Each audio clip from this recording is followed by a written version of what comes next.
Hello, everyone. Welcome to episode 7 of season 2 of Performing Arts. My name, as always, is Bryan M. Davis. I'm your friendly neighborhood host and the person who suffers the most into producing this show weekly for you all.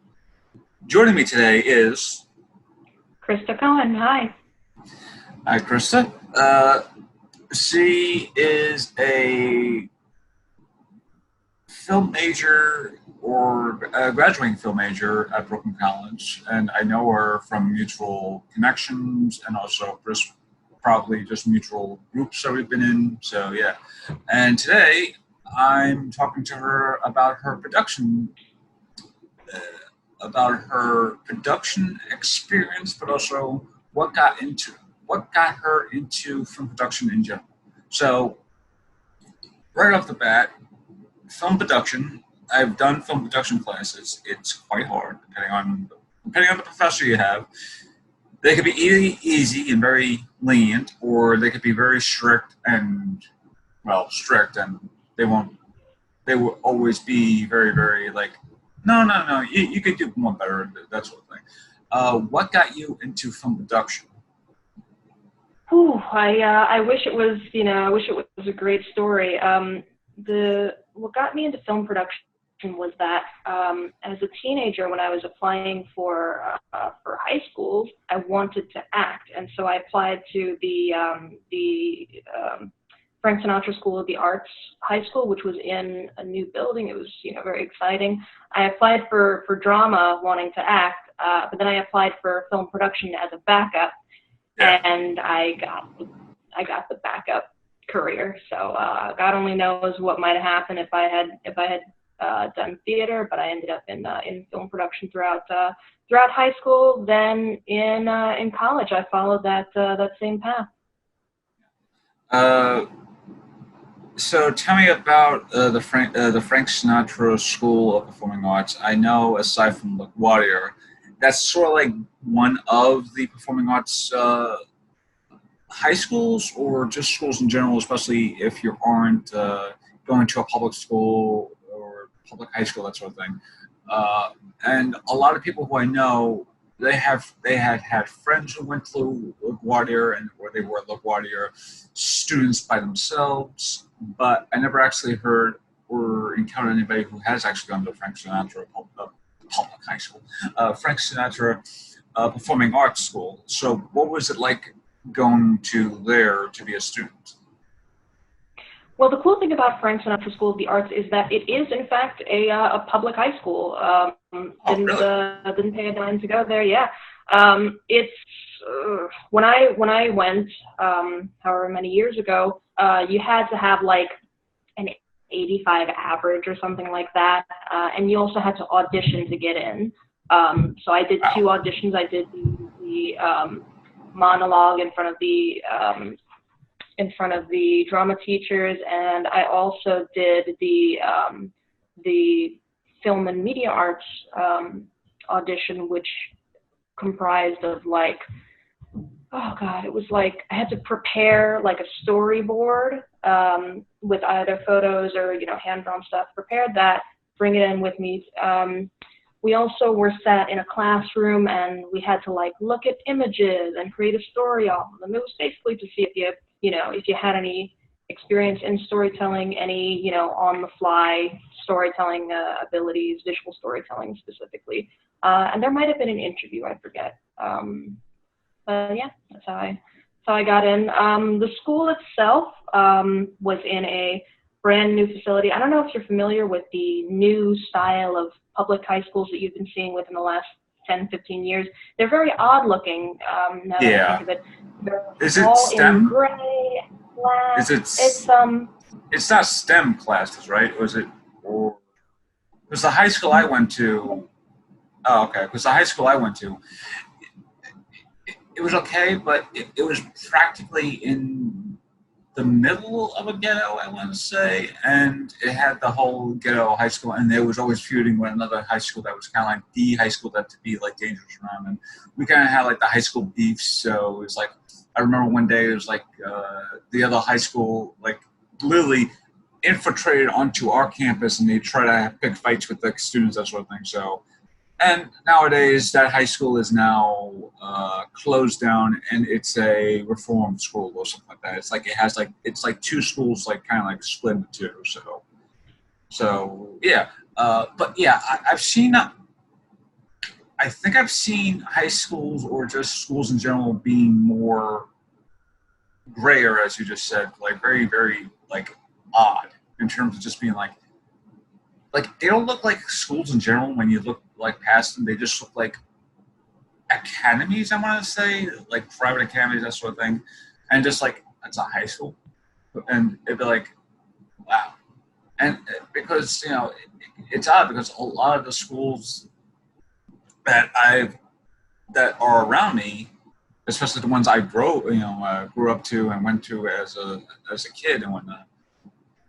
They still they still look like schools, but my elementary school is being refurbished to probably become a lot more grayer, that sort of thing. And there is I want to say another elementary school like a few blocks away from me, and it's like maybe 2 or 3 floors, and it looks so weird because it doesn't look like an elementary school because it looks like a small office building. So it's like it's odd how essentially how schools in general look like schools in general, but there are new schools that essentially look like more office buildings and more like academies than the actual like schools because they may have like academic stuff in the inside, but when you look at it outside, it looks like something looking at an office building or a doctor's office, that sort of thing. So it looks weird. So yeah, I've definitely seen my fair share of like weird looking high schools or just weird looking schools in general, just being like, is that a school or is that just an office building? So Yeah. as bizarre as I found the design of the school, I was very glad that it was just like a brand new facility. Things weren't breaking down, and in my public high school, pinch me. I also lived, decently close to the school. I had grown up in Astoria, and it was right across from Kaufman Studios. So, at different points in different ways, I was able to tour Kaufman Studio and go see what they had going on there. I believe they shot Sesame Street there. I got to go into Oscar the Grouch's, can and pop out. Oh, that is it was awesome. really cute. Even as a teenager, I was delighted. There was I would a set imagine of so. Nurse Jackie. I think Really? they also did some of the Men in Blacks there. Yeah. And then I think this was a different facility. I don't, all the tours that I took in that time are kind of melding together. But at some point, I saw the set of Orange is the New Black. Their like bunk area. I think that was when I was on a job and I shot in a prison, or I was part of a shoot in a prison in Jersey, Long Island, I don't know where it was. Somewhere in New York. I got to see that stuff. Yeah. But yeah. Great metropolitan area, How with the Frank Sinatra Performing Arts School, like what was your academics there, especially since you weren't an actor, since you weren't going to be in theater and you kind of like got into the backup things, like what was like the academic, I want to say academic planning, where it's just like, okay, first year you got to be learning about the basics of how to production, that sort of thing. And then year two, we're going to be doing like more like hands-on production, that sort of thing. Or was it just like how it is in college, where it's like a mixture of different tracks, that sort of thing? There was only one track for the film and media arts majors. Every student of every studio, which included like dance, instrumental, vocal. There was also fine art. Each track had its basically like elective classes. Like there was a track for each department. And ours included the standard academic class, English, math, whatever. And then we also had the normal core classes, and then we had two, periods of our major related classes, or our department related classes. They were usually a hands-on film production course and then a film studies type course. The only one I remember really well was history of film, because I learned quite a bit in it about like the history of film and film technology. To the point where when I got to Brooklyn College, and then when I was in my first film studies class, which was what is that one called? The language of film. I think it's like the language of film. Yeah, language of film 1 and then language of film 2, which is essentially like the more like later films. Like language of film 1 would be essentially like the intro to film, I think, and then language of film 2 will probably be like the films from like the 1940s to probably like now. So yeah. So when I took language of film 1, I missed the first essay just because I was all over the place as a person. But then the second essay, I did so well that the professor called me in and was like, "You don't have to do this. I worry that you might be, plagiarizing this." And I said, "No, I just went to I got a 4-year education in basic film stuff." So the first few classes at Brooklyn College were, I don't want to say a complete copy or a complete, review of what I had done in high school, but I had a pretty good filmmaking experience off the bat in high school. Yeah. So I'm pretty glad about that. It's kind of sad that I didn't get like some sort of like that in my high school, because my high school it wasn't really, because nowadays, if I look into my high school now, it's like, it's like they have a robotics team, that sort of thing. They have like a science robotics team. But I know for a fact, like their robotics team is like one of the top robotics teams in New York City or something like that. And they have a theater.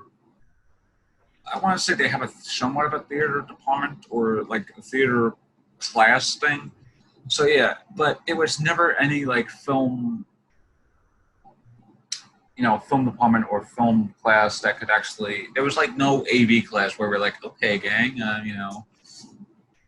let's go over. And it's funny because, you watch shows like, Stranger Things, and, the kids are like, AV club, that sort of thing. And there was never no AV club at my high school. There was an anime club.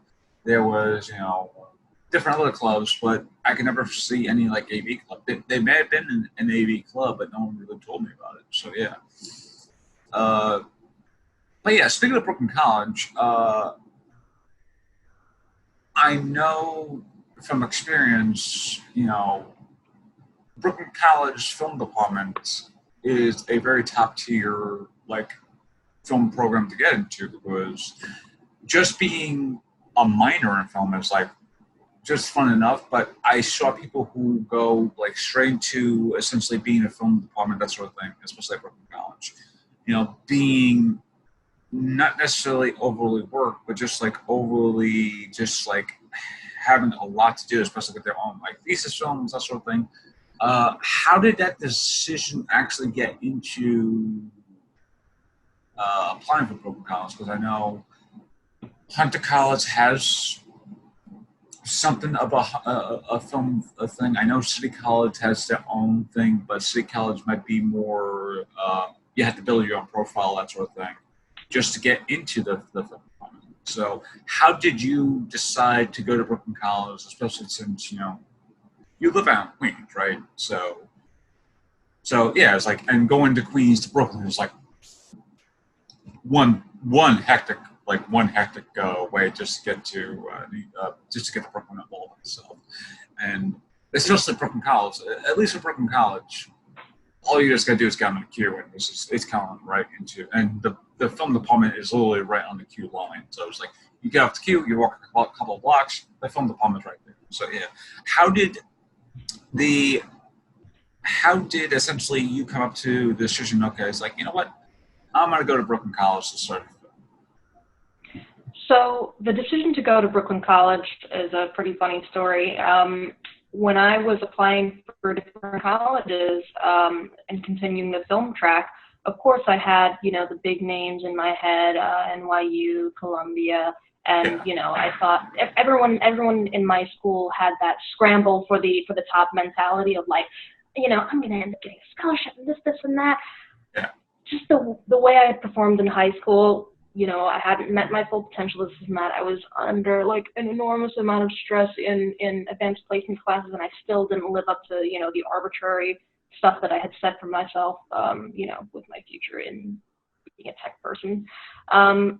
So I was thinking about NYU, and my grandfather happened to be friends with the head of NYU, Tisch, I believe is their school of like arts and whatnot. Tisch is their performing arts school. Yeah. Right. So he spoke to the head and was like, how could my granddaughter get into this program? What does it take? What does she need? And the guy goes, from what you've told me about your granddaughter, she seems like she'd be a shoo-in. It would be fine, but it's just a matter of paying for NYU. You really have to. There's no real getting around it. There's some scholarships. I think I know one person who ended up going to NYU from my high school. I cannot imagine the hurdles that he had to go through to do that, between finding funding with scholarships, financial aid, loans. I know that I wasn't built for it. My family wasn't built for it. So the guy from NYU says, you could get in, but you have to pay for it. Consider Brooklyn College. They seem to be doing good stuff there. And on that recommendation, it was just no looking back. Yeah, I've had two friends who went to NYU, and both of my friends actually went to a community college, and they got both of my friends had gotten great recommendations from their professors into going there, and they both graduated from NYU. And I would just ask them, how was being at NYU? And they were like, it's like a whole different beast, that sort of thing. So I was like, and the weird thing is, if you're an actor in New York City, chances are 9 times out of 10, or maybe 8 times out of 10, depending on, this is New York City, 8 times out of 10, someone would probably have gone to NYU for their, performance studies, or maybe Columbia, but 8 out of 10, it's usually NYU, especially if it's a New York performing artist. So and tuition alone is just like, it's a crazy amount just to go to NYU just for tuition alone. Even going to Brooklyn College, that's crazy enough tuition, but at least you would financial aid, that sort of thing, it's manageable. It's like something manageable. So your grandfather, even though he pulled you for NYU, the NYU guy was like, you know what, it's gotta be a lot of work. Why don't you try Brooklyn College? And you mentioned like the first couple of classes at Brooklyn College were almost like a review of stuff you've done previously. In your experience, like, how was your first year at Brooklyn College, especially as a film? Were you still once you got into Brooklyn College, were you still dead set on being a film production major, or were you just like somewhat undecisive and just say, oh yeah, I'm just gonna be a film bachelor just to do all this stuff? I was very hard-headed when I first got to college at Brooklyn College, and I said, this is my path. I'm gonna continue with film production till the end. It was only maybe halfway through I realized that, no, I should have gotten a design education if I want to go into art department stuff. As a matter of fact, in the summer between me graduating high school and starting college, that was when I got my first, I got my first art department style project. It was so cute. It was a mockumentary called, and you can find this on IMDb, it's called Young Flaccid Gonna Die. And it was about a feud between rappers, and that was my first. I was pretty ignorant at the time, I'll be honest. You know as well as I do that a lot of these film programs really only train people to think in terms of like, I could be a cinematographer, I could be a director. They don't really seem to, you know, Yeah. show you the real depth and breadth of the other careers. So I was put on as, you know, art director and props master for that film, and I realized, oh my God, you could do this as a job. And I thought, you know, as I continue in the film department, I'm going to do that. I'm going to end up doing that. Ultimately, I think that just because our department people come from so many different paths that are not film, that it wasn't all that helpful to me to get a film production degree. But I was already so far into it by the time I realized that, you know, maybe a design education or, you know, studio art education would have been more helpful. I was already so far in. I said, you know, forget it. I will just finish this career path and then, you know, do the rest on the job. I did end up getting a minor in studio art just because, you know, I spent so much time in the art department trying to get some hands-on experience with what I like to work with. Actually, do talk about more about your studio art, because that actually is an interesting thing, because there are, you know, film department, you know, well, not film department, but there are film professions that do handle in the more, you know, art, you know, film art thing, where it's like, hey, we need, it's sort of like the same thing with theater. It's like, oh, we need a senior designer, so we need to actually build, you know, the background, that sort of thing. We need people to paint the background, that sort of thing. So have you actually done stuff where it's like you have that experience as with art on a film set, where it's like, hey, you know, the background is supposed to be it's supposed to be at night, but we don't have a, you know, it's bright as anything. So it's like, hey, it's like, give me a couple of minutes. I have an idea. Just let me just do all that. Well, I don't have any experience in like scenic painting or matte painting or anything like that. But I have been on sets, whether, you know, feature, television, short film. I was on a medical commercial for some kind of like, I think it was a hormone ring or something like that. So I've been on sets where I acted as like set dresser, props master, you know, assistant to any of those positions. And, you know, yeah. Yeah. And it's I was the assistant to a set set designer, and it was a fun job because the both of us had to essentially, you know, I was a crew of one, and all I had to just do was like one day I had to strike down the whole set, and then once I was done with that, you know, pick everything up and put everything in storage. Once I was done with storage, and the following day, I want to say like the following day we both met up again to get not only just because C was actually coming back to New York, because C was actually coming back to I think like Colorado or somewhere around that thing. So she was on the way back to New York, and then the following day we were just essentially just, you know, it was like, hey, you know, thank you for doing all this stuff. We put more stuff in storage because that's all we had, because we didn't have like an actual storage space. We only had like storage, like, you know, lockers. That's what, like, just for the time being.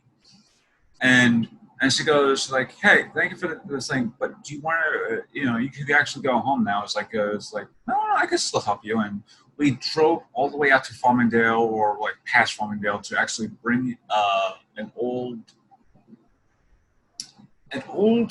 desk that to be used for one of the tenant plays one of the short plays that was being featured in that festival I was helping her with.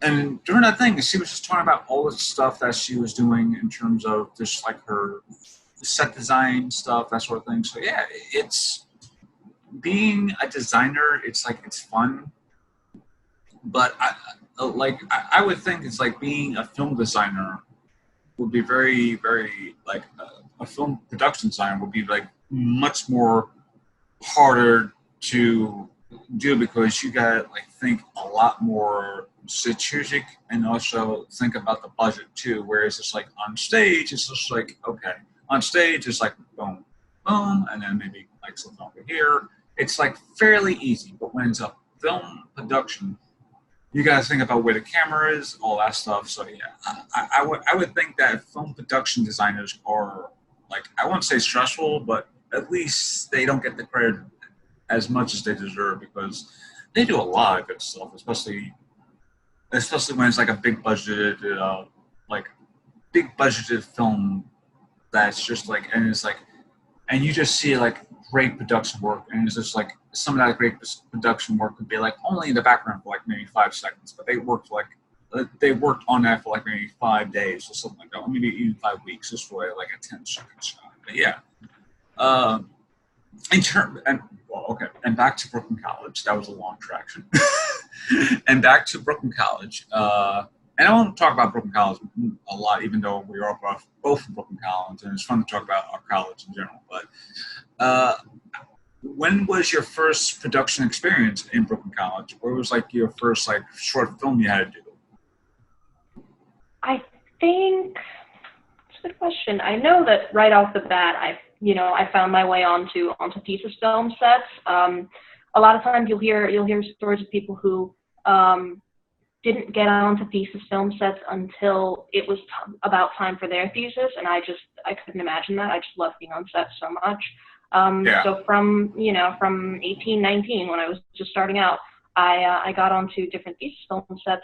I believe the first one was Alana Fehrenbach's The Red Spine, which is funny because that is how I met my current boyfriend. We were both production assistants to the art director of that short film. Nice. And it's always I always imagine it's always fun to actually meet someone who works the same field as you and you're dating the same and you're dating and then it's so yeah. Have you and him kind of cross paths again in terms of the film, like because like theater film is like almost a small world because sometimes you could be working on a film set. It's like, hey, I know you. It's like, weren't you doing something like this like a couple of years ago and stuff like that? And it's like, yeah, I was doing like this. Like, right. Granted, I was like the actor, but now I'm just like I'm just like the boom mic guy. But yeah, same old me. Have you two crossed paths again since that movie, or have you kind of like? It's like, hey, I'm just gonna do my own stuff. You do your own stuff, but just be on the same set. It'd be like because I know couples who work together, they do very good together. But sometimes, I know couples who don't want to work together because be too distracted. Be like, there's my boyfriend on stage. It's like, and here's me behind the scenes, just making sure he's doing okay. And it's like. It's like it's too distracting sometimes. Like for them, it's just like too distracting to be like there's that you on stage or on screen, and there's them just behind the scenes, just like I just don't want to like that sort of thing. So, just as a couple, have you worked together since then, or is it just like, hey, I gotta do my thing here, I gotta do my thing here, so let's just cross paths whenever we can, but just not often. I'll be honest, neither of us has worked enough in the 6 years that we've known each other to cross paths in the first place. I've crossed paths with people that I've worked with before and then worked with them again. Hey, you, look at you. Yeah, I saw your name on the call sheet. How's it going, man? That kind of thing. Yeah. But yeah, my boyfriend and I, we've had to work jobs outside of our chosen field, restaurants, barbershop cashier, telemarketer, restaurant host. He's also worked a number of jobs just because making a living in film is really fucking hard. And, there's can I swear on this show? Oh, yeah. Go ahead. Okay. So, yeah, making a living in it's not like I'm going to be monetizing this stuff. Who knows? Yeah. Maybe I hope so. But yeah, go ahead.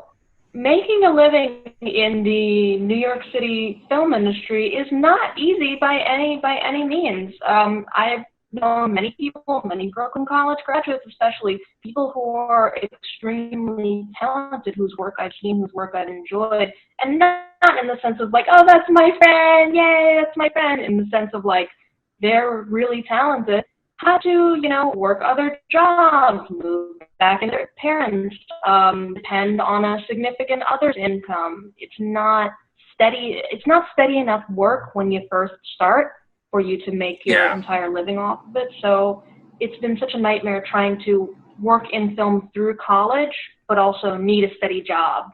Yeah. The pandemic at the very tail end of my college education has completely thrown me for a loop. I thought, Yeah. okay, I'll continue my, menial job that only gives me 2 shifts a week.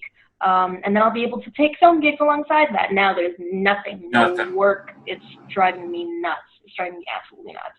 Even though, as I record this, Phase 4 has sort of like, I want to say, sort of gotten rolling along into New York City, so production can restart as soon as possible, or as as fast as they can. So I assume probably by September or so, probably by the fall, that's when like actual production gigs might start and that sort of thing. And there are still people who are still like doing auditions and stuff like that, and they won't be able to film until like end of August, that sort of thing. So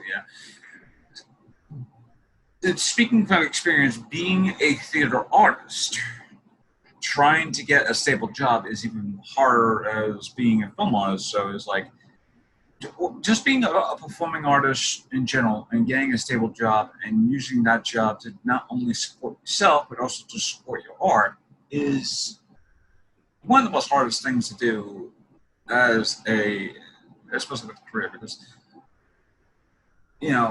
I've, like what you just said before, I've had friends who are extremely good in that field, but you know, but they have careers that they aren't really aligned to, with the amount of stuff they want to do.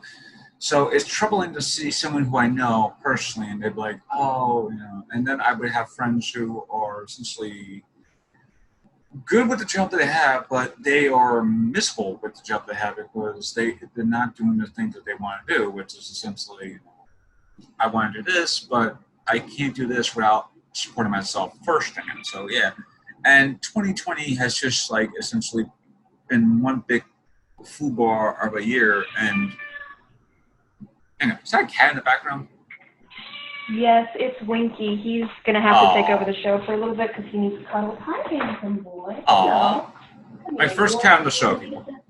Really? You want to be Yes. the center of attention, don't you? He's a sweet boy. Yeah, see? No, you don't want to be the center of attention. You just want to be loud. And Winky's already gone.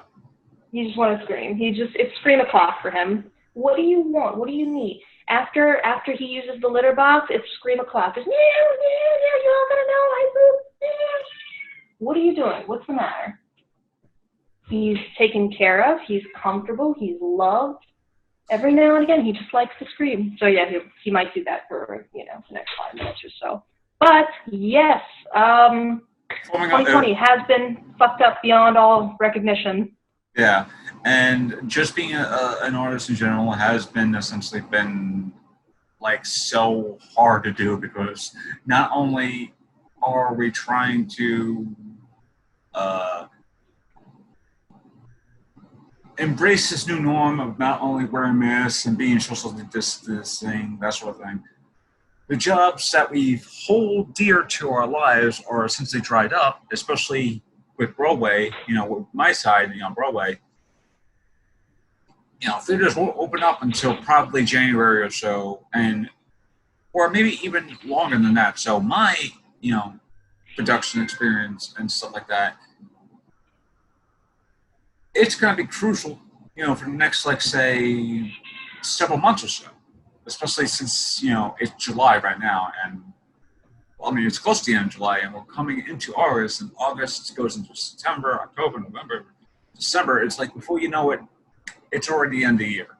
So, yeah, being a performing artist, especially in New York City, is one of the worst. I won't say one of the worst jobs, but it's one of the roughest jobs because you need to find a stable job, and finding a stable job is the bread and butter of essentially your performing arts. But because of the pandemic, everyone was practically cut off because of what was happening.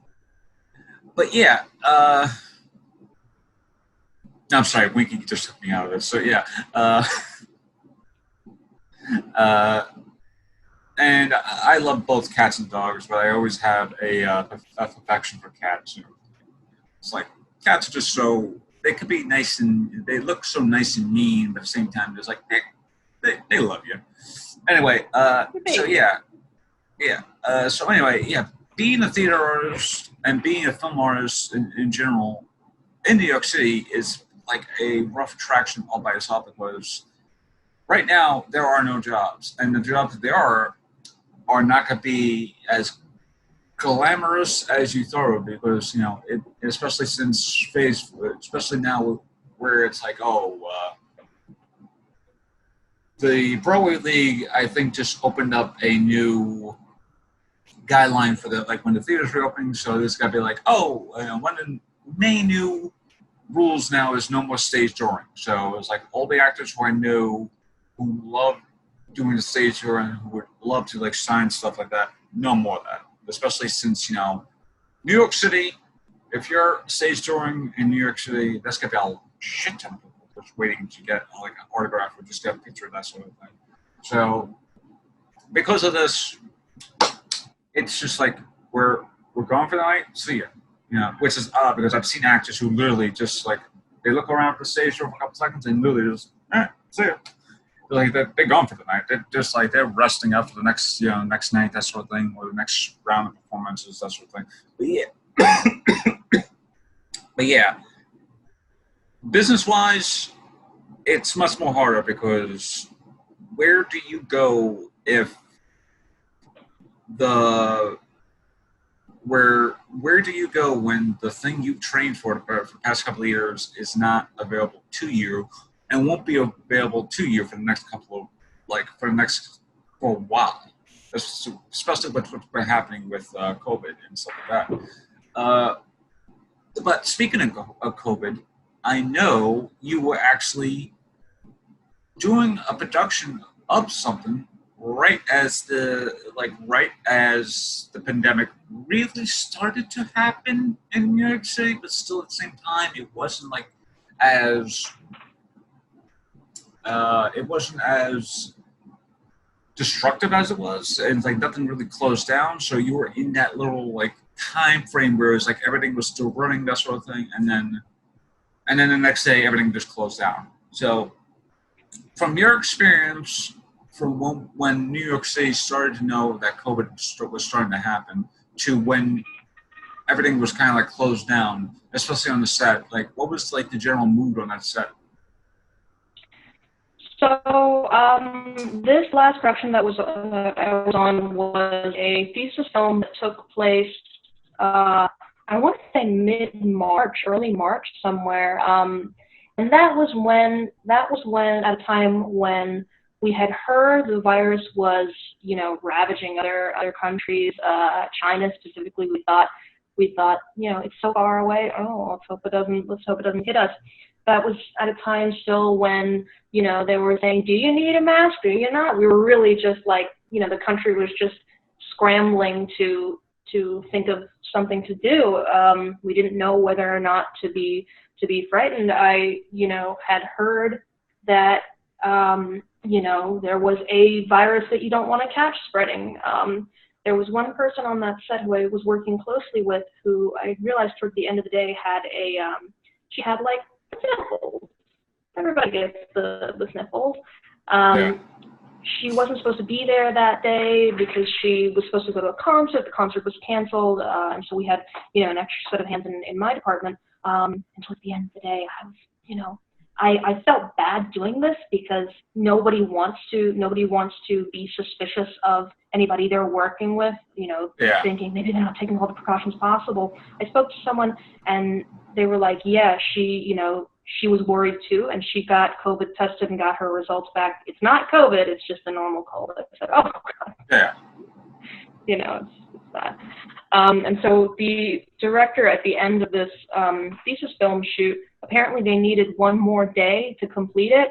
And the director was like, listen, you know, I don't think it's safe to continue anymore. You know, we've all put a lot of work into this, but I cannot, you know, in good conscience go forth another day with things the way they are. And I admire them very much for that, because like, that's your thesis. That's, you know, you've been working years towards this. You know, I can't imagine during my own thesis having to just yeet the last day and then hope for the best because of a pandemic. But, you know, this director stepped up and they you know, did what they had to do. And I admire that very much. And it was also, especially for a student film, it was very well put together. I believe this was a production through Hofstra. It wasn't LIU. It was like either Hofstra or like just Pace. It was probably, I think it was Hofstra. One of the tri-state general, one of the tri-state universities that we don't know of. One of them. But yeah, this you know, person had dotted all their I's and crossed all their T's. The production was very professional, and so they made the professional decision of not putting people in danger, not having us meet any more than we had to, which was nice. I felt really bad that we couldn't finish it. I should probably reach out to that director again and say, hey, how did that go? Did you end up graduating? So I honestly remember my last day at Brooklyn College, which is an odd way of hearing, because my last day at Brooklyn College was, you know, graduating. It was like I would just see my name and I was like, oh, Bryan Davis. Over the computer, I'm like, yeah, that's my last day. But my last official day at Brooklyn College, I had like one of the worst panic attacks I ever felt, because like when going to the school, it was an okay bus ride. But then there was this old guy on the bus who was just randomly just start coughing at people as they were getting up. He was like, you know, that sort of thing. And here's me, like all the way in the back of the bus, just like, listen to me, he has this stupid thing, and you know, going to the campus. I don't know if you've ever been to Roosevelt, the Roosevelt building. Yeah. That building is one hot place. Like literally, it's literally one of the hottest buildings in the thing. Because one, if you go and use the bathroom, you're pretty much in a sauna. Especially it's easily 120 degrees. I'm not exaggerating. But the weird thing is, if you go in the main portion, it's like hot as anything. But if you go into the extended portion of the building, it's cold as anything. So it's either hot or cold. There's no in between. And I remember just waiting for my class, and my classmates are all talking about, you know, what's happening. And it's like, oh, you know, what do you think is going to happen with Brooklyn College? That sort of thing. And this is a Wednesday class too, so Wednesday classes are always like middle of the week, that sort of thing, you know. And I remember just feeling like, okay, I'm good. I'm just like, you know, I'm just like right before class starts, go get some water.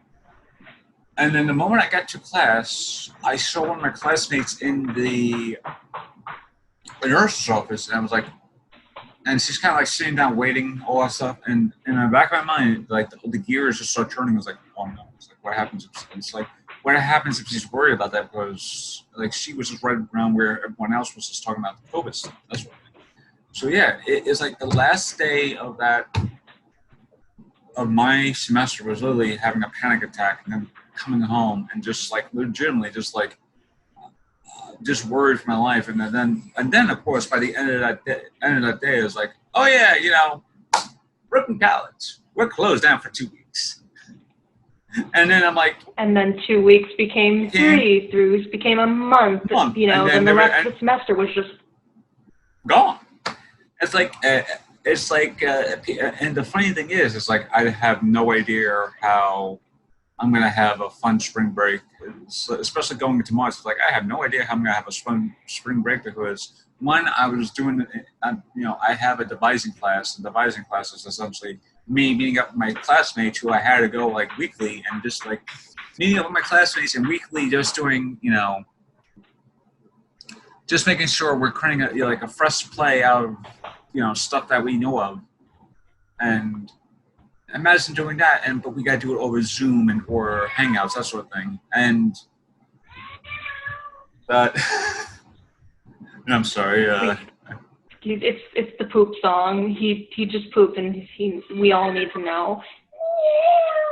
Let me see. Give me just a moment. Let me see if my boyfriend can. And we're back recording.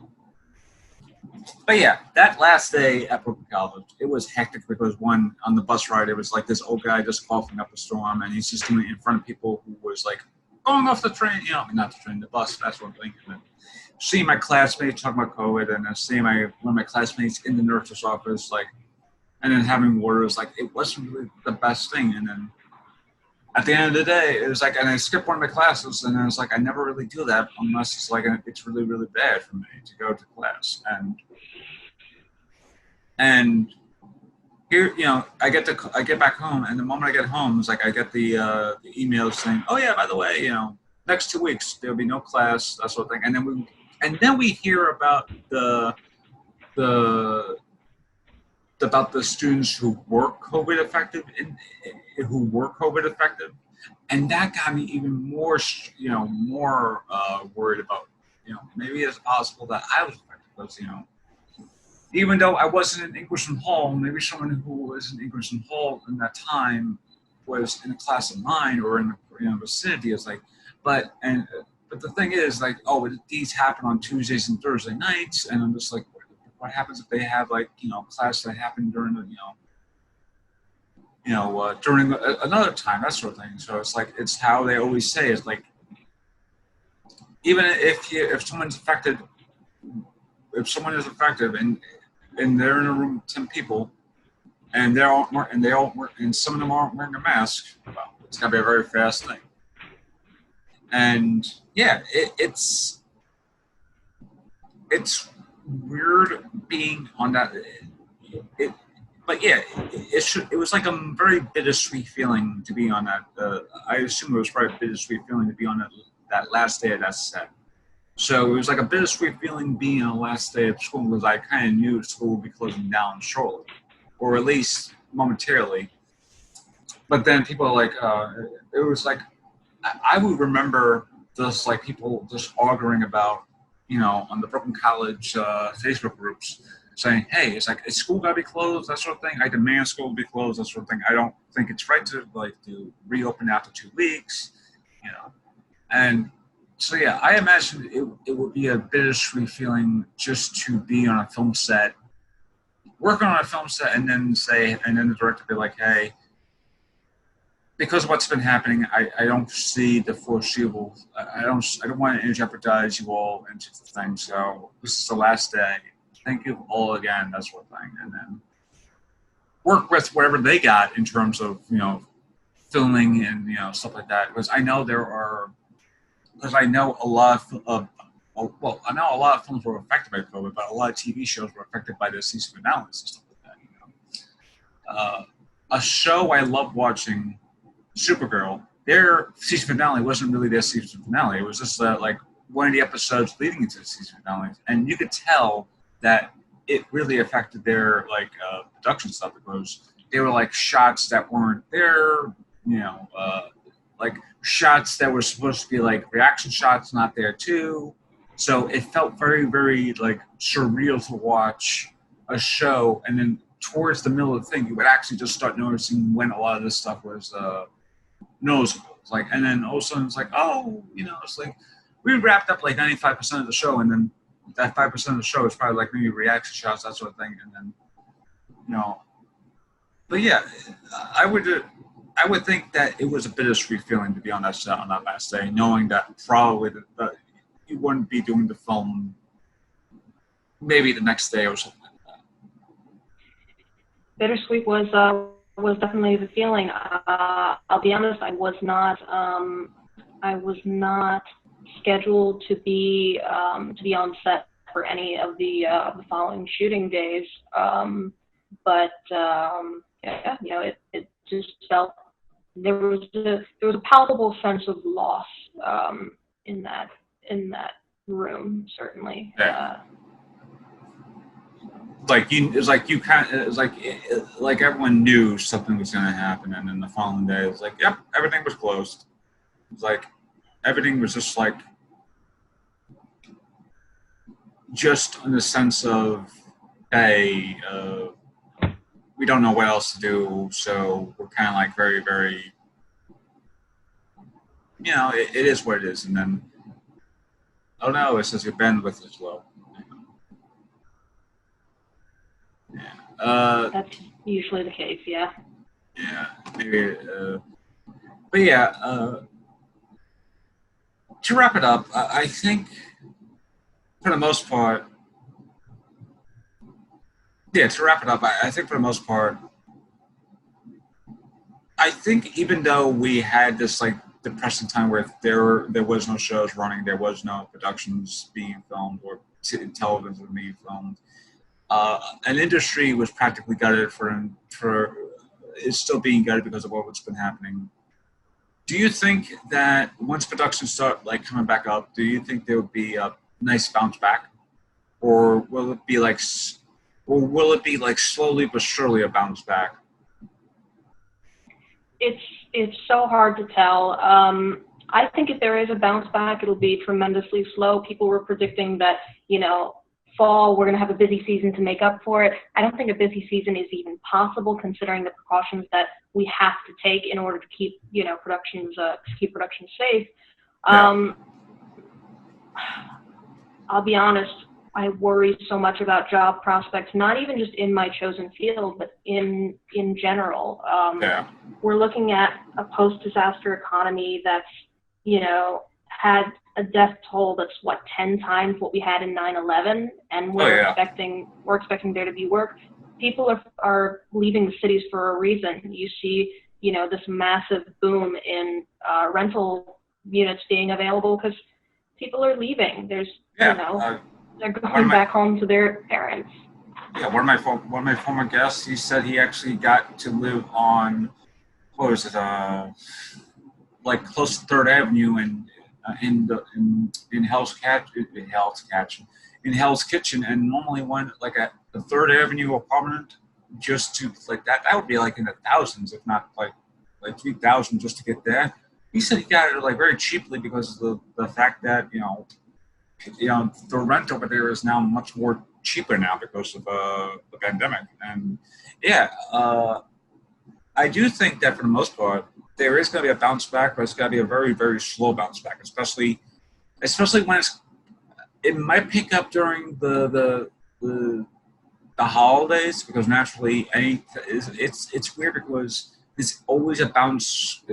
It's weird because when you're doing anything, the holidays is the main selling point, and then after the holidays, it's just this weird, like drawl, like weird slow crawl, and then by the time summer and the fall hits, and then the holidays, it's like it's that little thing again, and then by the time it's winter, spring, it's like that little weird like void period. But yeah, I do think for the most part there is going to be a bounce back, but it's going to be very slow. Do you think there will be? How fast do you think the regulations will be like strict? There's like, especially nowadays, especially because I've seen people doing like more actual film productions. It's like, oh yeah, they're someone's getting their hair and makeup, they have a mask on, that sort of thing, and the actor. I know John Boyega. He just recently shared a picture of him in the makeup chair, and he has like a face mask on, and the makeup artist is clubs, mask, hairnet or whatever, and like really, really being precautious and everything. So, like, do you see essentially a lot of, because we know that being independent film artists, you won't have, independent film artists really don't have the luxury of, having a makeup chair, that sort of thing, or makeup artists, that sort of thing. So a lot of it probably be very, very, very minimal. How many do you see essentially a lot of productions going forward adopting this thing where it's like, oh, it's like we want to have the best thing, or do you see like the bare minimum where it's just like people are just wearing masks and just like maybe a glove? I think until there's a vaccine, the indie film industry will be at a complete halt. I don't think Yeah, that any production that was, paying us in exposure and pizza is going to be able to shuffle together PPE when they didn't prioritize anything having to do with the crew in the first place. Unfortunately, you're seeing people who are producers who are hastily putting out COVID waivers. Like, you get sick on our set, it's not our fault. Fuck that. And so the industry is very vocally, very verbally reacting to that. Studios have been slow to put together contingency plans, just because we don't know what the timeline is. We don't know how yeah, long it's going to take to get back in motion, or if we can, it'll be safe. I found that one entertainment industry that has continued strong throughout this has been pro wrestling. yeah, They have been doing decently well, and as far as I know, they haven't reported any major instances of people getting sick. They're also between different wrestling companies, they are all calling each other out on, like, yeah, such and such precaution not being taken. You guys got to step it up, this, and that. yeah. So I think it's worth taking a note from them. They've been putting up plastic barriers. They've only been Yeah. having like Their own crew wrestlers in the audience. yeah. It's weird being it's like I'm a very big pro wrestling fan, and I would love it if on my show I'd be able to get a pro wrestler on that thing and speak about their experience. Huh? That would be Oh, awesome. Yeah. yeah, and I would love to speak about their experience. Not only working in the indies, but also working now with the COVID, that sort of thing. Especially what have they seen in terms of precautions, that sort of thing. With AEW, they do it in the daily space, which is an open air stadium. I'm not it's not a stadium, but it's like an open air. It's like it's a it's like a very small like performing space, but but it's in an open space. It's hard to describe it. It's like if you've been to Coney Island, there's like something similar to that in Coney Island, where it's like it's like that, but with the WWE, they do it at their performance center, which is essentially in a closed space, that sort of thing. So being in the performance space that is a performance center, there is going to be a lot more precautions, that sort of thing, because it's much more enclosed, that sort of thing. And with AEW, they have a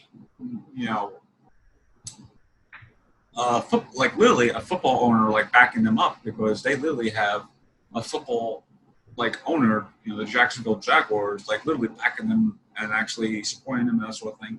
And they're always doing COVID testing the day of the day of taping or the day of their show. They're showing people like talk about that stuff. They always show wrestlers being very very socially distant, that sort of thing, and compare that, and then there were people, because there were recently a wrestler named Taz actually was calling them out on TV because of what was happening with the WWE, because there was like at least maybe 30 people or so who were tested positive with the virus, or at least tested positive just being in with COVID-19, just that. So now, the WWE is maybe taking more precautions, but it's odd how essentially the wrestling, right? Wrestling, who has been like almost been like a performing arts that has been kind of like mocked and stuff like that, kind of like essentially stepping up because they've been doing it all in one spot. They don't want to go about it and actually travel all over the world, and risk even more exposure. just because COVID-19 is one of the worst things the thing, just doesn't mean it can't also catch something else from it. You know, uh, as of right now, there's talk about the bubonic plague actually coming back somewhere. I'm like, how is that even possible when the bubonic plague has been like literally been like away for like so many years? So yeah, it's all about being safe and secure. And I think for the most part, yeah, people may take a cue out of wrestling and have everything in that one little spot where it's just like, okay, we're filming, and at least with studios, they do everything in a studio. It's like one big studio. It's like they don't do everything else. If they have to really shoot on a soundstage and put like green scene and have them like driving like something like that, it's doable. It's like it's like yeah, you could tell it's a green screen in the background, but at least they aren't like actually driving around and it's putting even more people in danger because not only do they have to deal with stunt people, that sort of thing. It's like, oh, where it's like they could be doing a car chase in the street, but you gotta have to make sure people aren't in that street at the same time. It's like doing all that. So yeah, and even then, I heard that essentially a lot of these shows now are gonna be like being more and more cautious and being more, hey, no more extras, that sort of thing. Is like a lot more stuff is being cut down. Fights has got to be like a lot more. It's not that sort of thing. So yeah, being a TV writer has to be much more difficult now than being anything else because a TV writer has to be much more lenient on say, hey, what is safe now compared to what was safe then or what was safe before, especially since we don't want people to be more and more harmful than anything else. But yeah, I don't doubt that people will take cue from wrestling and have essentially, hey, we got something to do with things to be in a more secure place, even if it's one place itself. But it's odd because studios used to do that all the time. And they still do it all the time with studio films because they do it all the time because they the 1930s and 1940s, that was the golden age of studio films. They built everything in the studio. So if they had to go back to the studio in order to do all these films, then instead of traveling around the world and filming for Paris for one night or filming for a Paris Eiffel Tower view for like several nights, and you have to do like maybe 3 weeks of pre-production and all that stuff, when you could easily just do it in your studio for like say over a month or so, and then have that just be on a more secure soundstage and being, all that stuff. You could get away with a lot with just being on a soundstage, and as opposed to shooting on location, because shooting on location is much more harder to do than just being on a soundstage. Because on a soundstage, as I said, it's a secure environment. You're in control of that environment, as opposed to just being out on location and out on location where it's like it's hard enough to shoot on location because the weather, you don't know what the weather's going to be in like 5 minutes. The sun that you wanted like over the shoulder is now there's going to be a cloud, so you got to wait until that cloud moves around, so that sort of thing. At least with a soundstage, you're in control. It's artificial, and people have done like soundstage movies, that sort of thing, and no one really complained about it in the past.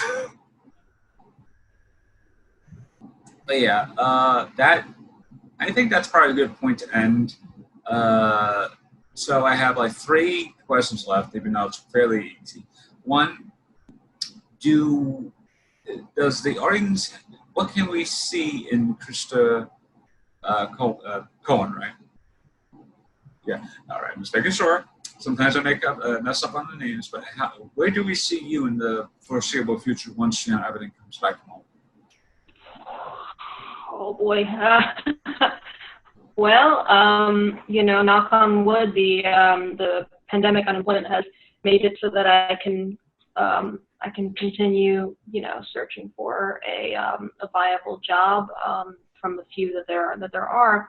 I'm good for at least 6 months if I live lean. I can also hopefully look for film work at the same time. But if there's no bait out there, there's no biting. No one's going to go for jobs that aren't there. So you may not see me in the industry directly, but you certainly will see me working on projects in whatever spare time I have. You might have seen on Facebook I've been working on a costume. You mind if I show you? Yeah, go ahead. Yeah, I was actually wondering how that costume was holding up. Because the costume she's making is a replica of a Final Fantasy character. So yeah. It hasn't moved since I last took photos of it because I'm waiting on another type of EVA foam to come in that I can use. But it's at least taking shape. I'm not exactly happy with the pattern that I used because it was meant for a different type of foam. It isn't quite shaped right. But I'm working with what I have. I'm planning on completing it to the best of my ability, and hopefully using it as part of a promotion for getting me some work. I can do at least this, Yeah, I understand that at that point. This show for me is it's promotion to show, hey, I can actually produce and edit and host my own shows, that sort of thing, and also have great interviewees and have them be a focal point of saying, hey, this is check out their work. That's what. So so this show is a even ground for both promotion for me, but also promotion for someone like you or someone else. My other question is essentially, do you have any advice for the people watching at home or listening? Brush up your resume. Work is not going to be as plentiful as it was, if it even was plentiful to begin with. Live lean. Look forward to lean times and look forward to taking them head on. We've been through disasters before, and we'll get through this one we'll get through this one as a community. We cannot, even though we have to be socially distant, we don't have to be, even though we have to be physically distant, we don't necessarily have to be socially distant. You're not alone, I am not alone. We need to reach out to each other and support each other to the best of our ability with whatever means we have. Yes. And the last one is quite fairly easy. Do you have any social media that you want to plug? If not, don't worry about it. Unfortunately, I don't. I used to have an Instagram page under fart _department, because I was like 20 when I made it. And I posted so infrequently that the Instagram just deleted the account. But eventually I'll have my stuff together. I'll have a beautiful brand name. But for now, the only brand I have is, my name is Krista Cohen. I do props work, scenic work, art department, fabrication and on-set props work mostly. I can also do set dressing. I can also do coordinating. I'm a decently coordinated and organized person, so I'm happy to work in an office setting as well. I just would love work, and I am confident enough to deserve that work in this field. Yes, and I think to end on a good note, we all deserve work, especially after a year like this. All right, buddy. My name, as always, is Bryan M. Davis. I hope you enjoyed this week's episode. Take care, everyone, and stay safe.